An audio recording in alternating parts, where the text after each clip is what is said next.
na wu kudos akwala me say ada me kan ne biography no me di ni picture abra me fa ne beto TV so na baby me man aduani di ye beto TV so me man sori man nyina mu ahunu bi na sa wonnam na sa abrante no wo ba bi na wo da chi wo ba bi kwaware na onipa oya sa wo nkosua in the spiritual realms. Don't start what you can't finish. Don't start what you can't finish. Me hante keke. Me hante keke. Metimi ahante wa. Metimi ahante wa. Ummo dimbi. Ummo dimbi. Metimi ahante o. Metimi ahante o. Like you will not think about me again. You will not think about. You are going too far. You are going too far. Uwama. Uwama. Uwayere. Be careful. Be careful. Kudos. Gosh. Be careful. Where the mechiache? You know what I can do. Oh yes. Be careful. Okay. Don't push me too much. Okay. Be careful. Okay. Umasuswa. Be careful. Okay. Mabube. Yes. Because me ye jatabruwa. Me set a dukurum. Spiritually and physically. And me come. Okay. We ya ba kona me show me. You know na me show me. Yasa na me show. Etusu upemwa. Sa me tochewa. Aya na no odene. Na kadia na beba se obi a wono atro bone afa wo ho. Yo. Would do office wa not ho. You do office wa. First day na ye call you no. Ye call de no ni ho. Okay. And me won sra. To me. Yes. Ko ye papa cha ma won to be pay. The next day me ni me kuru call ye. Okay. Afemi kuru ra office wa. Kudos na te we. And the fruit see obi a wonu musafo garo. Ye ko pie no so. E hwa na hopopo. Wodi mrika. Oba kanta ho. Obaji ni phone dwane. Oba ya me so no ma ye hyen. Ene me gira kanta ho. Wodi ni phone. Me hwe na ti ko. Ena me say ja wo bre. Wo bre. Me sra ya wo nsa. Ena hwa na moy. Emoy okotwa lolo kwani mu ene me se me video na mama wiase ho se eya wo na wo tata mabrabo na wo utimi nya mabrabo she na wo kro no a wa pome no I will prosecute you.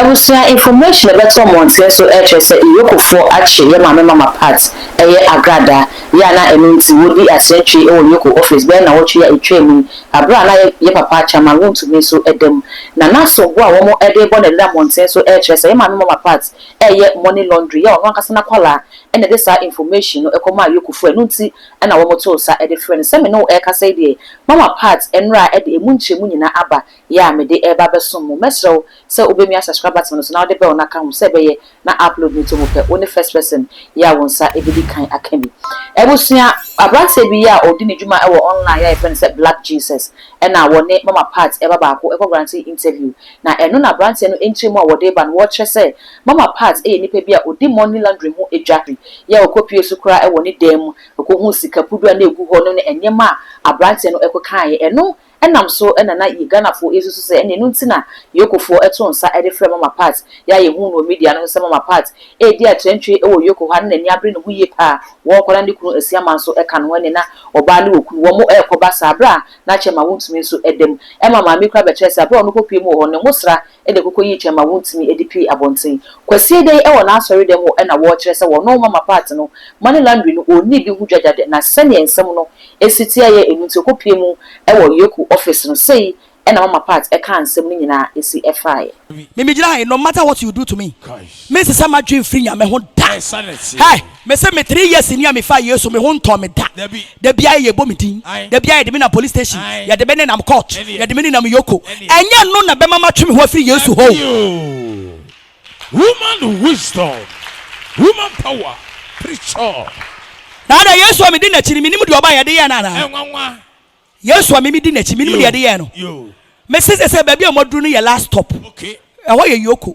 ufiri wa abekwan ade ko bonsam nu e ho ye last stop e ye na abekọ ya ye demonstration ya kwanto akobom dua ni nyina aye nyame adwuma nti ya kire metum 40 days ni nyina aye nyame adwuma nti edwuma fo se sabone wo me ho a etika all this eniama amode aya mi e ka me da so te ase e ka me ho agusu aye fe e ka nyame gusu hira me bone ni me ho woman power and I will call God bless you from EOCo mo be kwan ani ade boko ro twe ase na Yesu twen ne ba afom no mo ko pe na kira kwan because baby amoduru no mapem and the complainant will tend to be accused person. Now who kudos?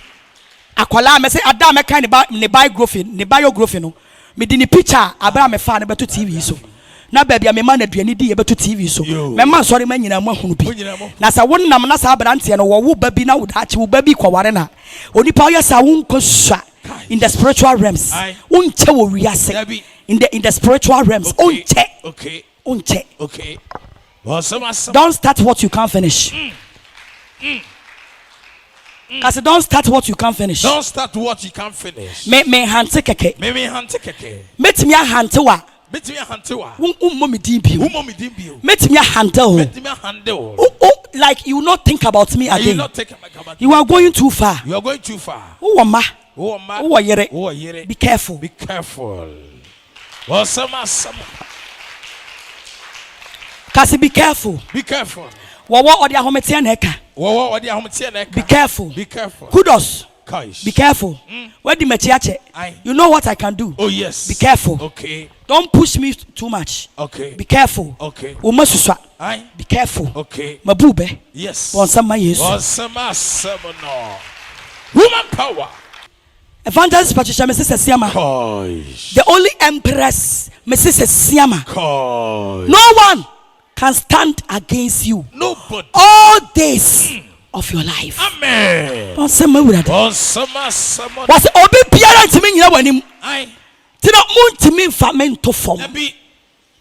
Wo ba makraso. E me kame. Because me ye jatabruwa. Me she adukurom. Spiritually and physically. E me kame. Okay. Wo ya ba ko na me hwa wo na me hwa me yesa na me hwa wo. Etosu opemu a sa me tochewa ayana no ordinary ayana no ordinary was obintimi nyina manim all the days when I try to strike you untimi nyina manim eno ti da bia me nya guilty no fi say mo na mudi kan kame na mo be kame na me da hodin na jataburuwa na me bo me podua pawo na me hwawo na me bo podua no ada me ma me mu nso awe obia timi ntwum firi me nsam age ma yawo dia me kra pe na me ma jawo si wo se me jawo sana me tie bo sama woman power tina da bia me tumu fo say ade bia obaye make sure say you are not guilty. Okay. And can will be first. Okay. Ti me mensa wo kam ya na sunsumu wona mu mi dibi mu a obi apata me empata. Da bia it did 100 years kura meba masa ba wo so. Sa na mete e. E me kame. Okay. Because unti me. Ye betimi me ameka ye timi me da. Me ye betimi me anka ye timi me da. Ye de me afifa kwai bebre so. Boni ni me ho eya ni bre ene wo tan mani na edene ena me bankran no ma me di aguro me be bobra me be ye twuma ma fa me nsa me hye me tamri fam ma me ye wo ba wo te wo de nani to be ma so se be ma na ntoduane manani I am a man and a woman of myself. That is me. Silence here. Woman wisdom. And I work no. So we calculate from 2009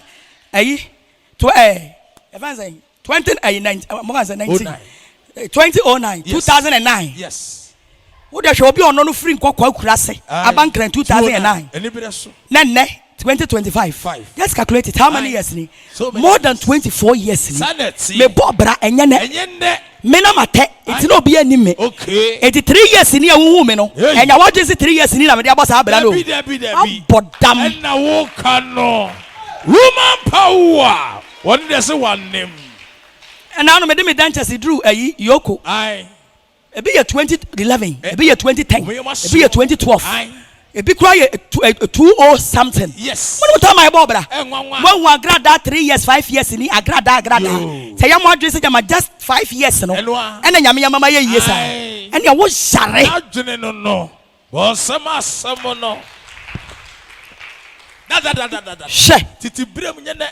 Where your friend titi brem abrabo. Sanity. Enye ne why? Kasi yesi mu nyene. Afa na ye nhira no. Ye enjoy. It is a wo ni na. Na me shama tade pa bia. E bi kura tade na me toye no. 15 years ni. Afa na ma she. Bon sama yes. Bon sama nyansa sama no. Ache. Obi a me metimi atena kantamanto so many years. Yes. from 20s to 2000s.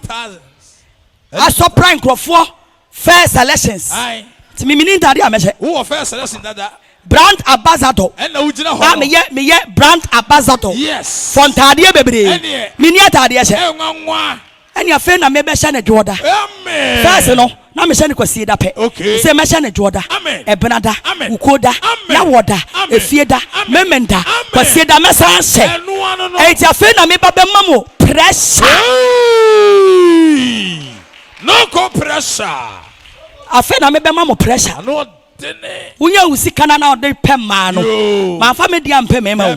Ka menya mi hira me ka sabre oba besia na me ko night club na ka wi boma no na me mai we ko na we ba na me bo premai me nya bi da na me nya bi nso da ti na me mpa dwaman no ade me kiri wo me wiase ye dwaman ka ya beti ni ya de jansi atu sika so ka ya beti ni adu fie afiri wonsam ka ya beti ni wo ye mobo wo pe wa mane wo ma gada together What's a share? What pound to qua? What pound to qua? That's one free and free day. Your son was sworn. Nya was sorry what braboso.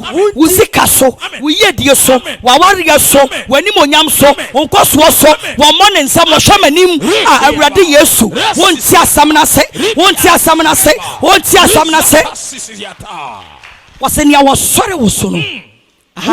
Wunti obeye den kase metamfo e a wani biri minhira a wo pri wo be pre wo be dane wansana pobi a wo beto fun ye be sie no afra fun wo pre wo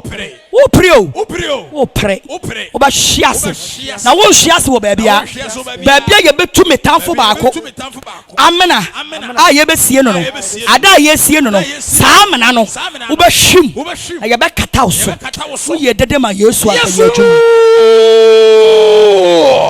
human power no come wisdom wo bia wo pe uta or you down for bia they will fall down for you to arise them. Amen. Na kadie na beba se wo bia wo no atro bone afa wo ho yo wo duru office wa not ho ye duru office wa first day na ye call ye no ye call de no ni ho okay and me wo sra to me ko ye papa cha ma won to be pie the next day me ni mi kuru call ye afemi kuru ra office wa kudos na te we and the fruit see obi a wanu musafo garo ye ko pie no so e hwa na hopopo wodi mirika oba kanta ho obaji ni phone dwane oba ya me so no ma ye hyen and me gira kanta ho wodi ni phone me hwe na tiko and am say ja wo bre me sira ya wo nsa and hwa na moy emoy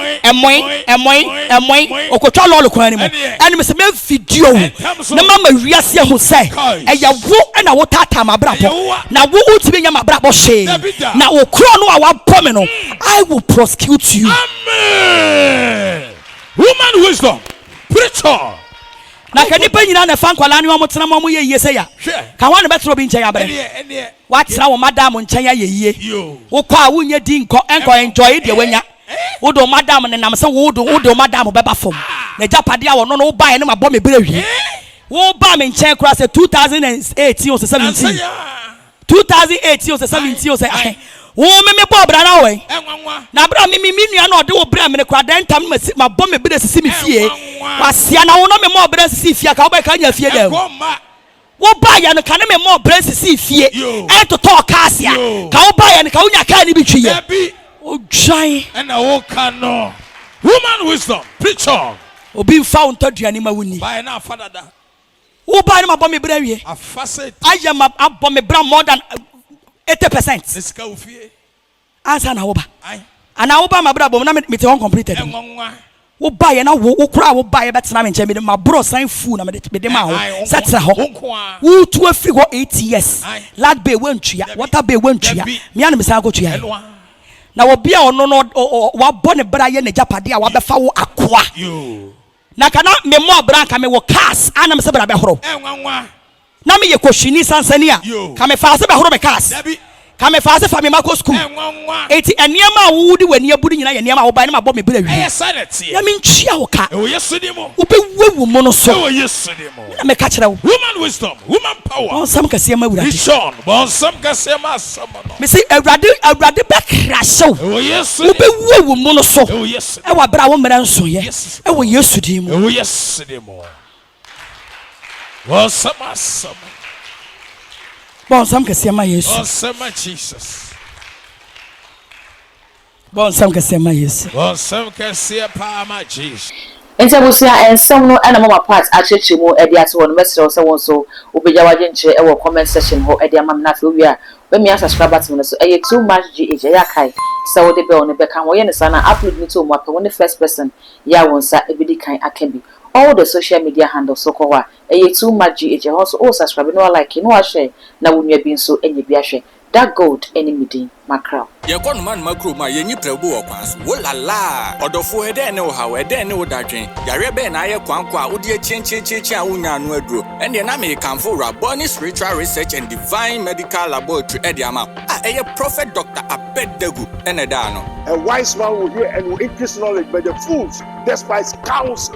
Prophet Dr. Abedagu ye odifo a eweye mremu awrade eyi no ama wiase se sunsum yare bia aye okwanko Dr. Edikre wo ende na me kanfo Prophet Dr. Abedagu Invisible Teaching Hospital powered by Castoplanto Technology kai Prophet Dr. Abedagu enye pray for me inti hwehwe Prophet Dr. Abedagu achiri kwan wo insanwama do achiri Oreku Liberty House adase Fred Dr. Prophet Abedagu 020-859-9576 na say 027-8977-215 introdo for kai se wo twiri bibi wo so na semba na bibi krem